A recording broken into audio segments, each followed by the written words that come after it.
자, 여러분들의 종목 고민들 속 시원하게 풀어가 볼 텐데요. 역시나 시장에 대한 고민부터 한번 해결해 보도록 합시다. 자, 일단 시장 지금 계속 올라가고 있습니다. 3,200포인트를 넘어서 3,240포인트. 지난 최고가가 3,266포인트거든요. 그런데 이제 그 자리를 거의 이제 다가서고 있고 종가상으로는 역대 최고치를 기록하고 있습니다. 3,241포인트로요. 자, 그런데 저는 여기서 말씀을 드렸죠. 부정적으로 바라보고 있다라고 말씀을 드렸는데 왜 그런지 한번 생각을 해 보도록 하겠습니다. 자, 일단 우리 증시, 우리나라는 우리나라 통화 정책을 따라갈 수밖에 없다 생각이 드는데 지금 많은 전 세계 투자자들과 특히나 우리나라 투자자들도 약간 혼란을 겪고 있는 것 같은 게요. 미국 경제와 우리나라 경제를 헷갈려하고 있다는 겁니다. 미국은 지금 테이퍼링을 하지 않을 수도 있다 또는 테이퍼링이 늦춰질 수 있다라고 하면서 금리 인상이 올해 될 수도 있었지만은 이런 식으로 고용 지표가 나쁘게 나왔다라고 한다면 경제가 살아나는 거 아니잖아. 그럼 너희 지금 통화 정책 함부로 양적 완화 정책을 줄여서 돈을 덜 푼다라는 이야기 하게 되면은 시장 발작이 일어나지 않겠니? 라는 시각으로 야, 통화 정책 테이퍼링 할 거면 해봐! 라는 식으로 올라가고 있단 말이에요.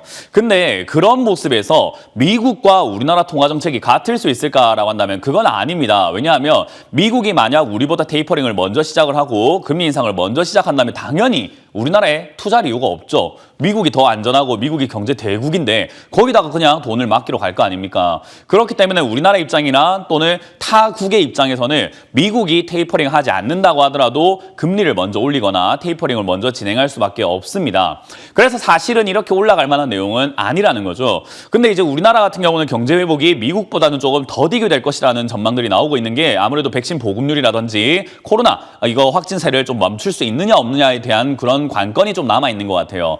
그래서 지금까지는 좀 회복이 되는 것처럼 보여졌다 할지라도 사실은 지금 미국이 양적 완화를 통해서 풀어냈던 그 경기 부양책들을 만약 테이퍼링으로 바꿔버린다고 한다면은 우리나라도 울며 겨자 먹기로 테이퍼링으로 돈을 축소시키거나 또는 금리 인상을 가파르게 해야 될지도 모르죠. 근데 이제 그렇게 진짜로 되겠습니까? 라고 했을 때 우리나라와 경제 규모가 비슷한 캐나다가 테이퍼링을 먼저 시작을 했습니다. 그리고 브라질 같은 경우는 금리 인상을 먼저 진행을 하고 있죠. 그리고 러시아도 금리 인상을 진행하고 있는 이런 과정 속에서 우리나라 금리 인상 안 하고 버틸 수 있을까? 지금 이제 이주열 한국은행 총재도 고심하고 있는 중이죠. 은행에서도 이거 지금 금리가 대출금리가 점점 올라가고 있잖아. 기준금리를 안 올리고 있는데도 불구하고 금리가 올라간다. 큰일 났다. 그리고 이거 가계부채 터질 것 같은데 야 이거 금리 올리면 큰일 날 것 같은데 이거 또 안 올리자니 외화 유출이 일어날 것 같고 어떻게 해야 돼 하는 약간 진퇴양난의 모습을 보여주고 있다는 거예요. 그 말은 올해 이슈는 저는 1월 달부터 들어와서 여러분들께 계속 말씀드렸지만 인플레이션과 테이퍼링, 양적 완화, 통화 정책에 대해서 관심을 정말 많이 가져야 되는 시기다라고 설명해드렸어요. 물론 시장 안을 들여다보게 되면은 백신 관련주 막 뛰어오를 것 같고 반도체 관련주 또 갈 것 같고 LED 관련주 막 날아갈 것 같고 보안 관련주 또는 블록체인 관련주, 철강 관련주 날아갈 것 같잖아요. 안을 보면 그렇지만 지금 시장 전체의 분위기는 올라가면 안 되는데 올라가고 있는 자리라는 겁니다. 그래서 이 자리부터는 더 크게 갈 수 있을까라고 한다면 저는 정말 꾸역꾸역 올라갈 가능성이 높다라고 생각이 들고요. 여기에서 증시를 올려놓은 주체가 어딥니까? 라고 했을 때는 우리 수급을 봤을 때는 기관과 외국인인데요.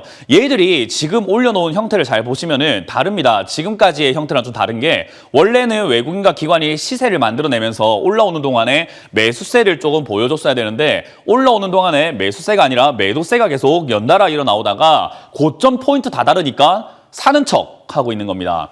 생각을 한번 해보시면은 올라가는 동안 시세도 만들어주고 위쪽에서도 뚫고 올라갈 때도 매수세가 들어와야 그게 탄탄한 상승인데 지금까지 올라가는 동안 계속 팔고 개인이 이끌고 올라오다가 고점 되니까 사는 척을 하고 있는데 그 사는 척도 1조 7천억이 아닙니다. 1,700억이에요.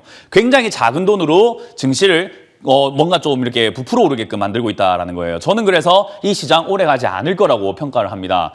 일단 제일 중요한 건 우리가 외국인들이든 기관이든 잘하냐 못하냐를 떠나가지고 서로 참가자기 때문에 서로에게 피해를 입혀야 되는 게 우리의 임무고 우리가 돈을 잃지 않는 방법인데 만약 여기서 외국인과 기관이 산다면 저는 기꺼이 팔겠습니다. 외국인과 기관들 너희가 고점에 사서 한번 물려봐라 라는 마음으로 저는 팔겠습니다. 그래서 저는 지금 여기서 해야 되는 전략이 바로 현금화. 여러분들이 지금 지금까지 현금화 했어야 되는데 못하고 있었어요 하는 종목들 지금 오늘까지 조금 올라오고 있을 겁니다. 그러나 증시가 올라갔지만 여러분들 종목은 안 올라간 종목도 있을 거고요. 그러나 오늘 같은 경우는 많은 종목들이 올라가고 있죠. 이럴 때 여러분들의 종목이 본전 또는 수익권이다. 저는 과감하게 비중을 좀 줄여보고 싶습니다.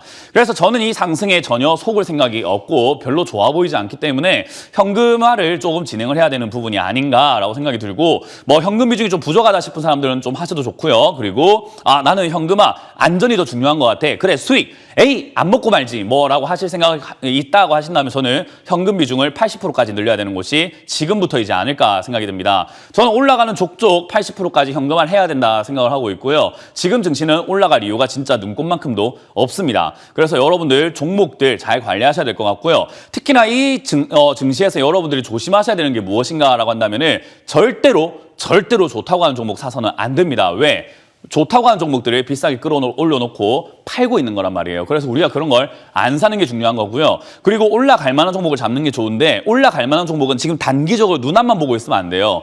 눈앞만 보고 있으면 철강 관련주, 원자재 관련주, 뭐 석유 관련주 또는 우리가 흔히 말하는 건설 관련주라든지 야 은행 쪽에 올라가니까 금융주가 좋을 거야 또는 백신이 들어올 수 있으니까 백신 관련주가 좋을 거야 라고 생각하실 수는 있지만 그건 단기적인 시각이고요. 조금 길게 본다면은 역시나 우리 흔히 말하는 대선 관련주, 정책 관련주도 움직일 수 있고요. 그리고 식량, 난, 테마, 그리고 OLED, 장비 업종들 그런 쪽들이 올라갈 수 있다고 제가 여러 번 강조해드리고 있습니다. 그러나 제가 좋다고 하는 지금 이 종목들, 업종들은요. 방송에서 그 누구도 말하고 있질 않습니다. 왜? 바로 눈앞에 있는 걸 이야기해야 시선을 끌 수 있으니까요. 저는 시선 끌는 것보다 여러분들의 계좌가 안전했으면 좋겠습니다.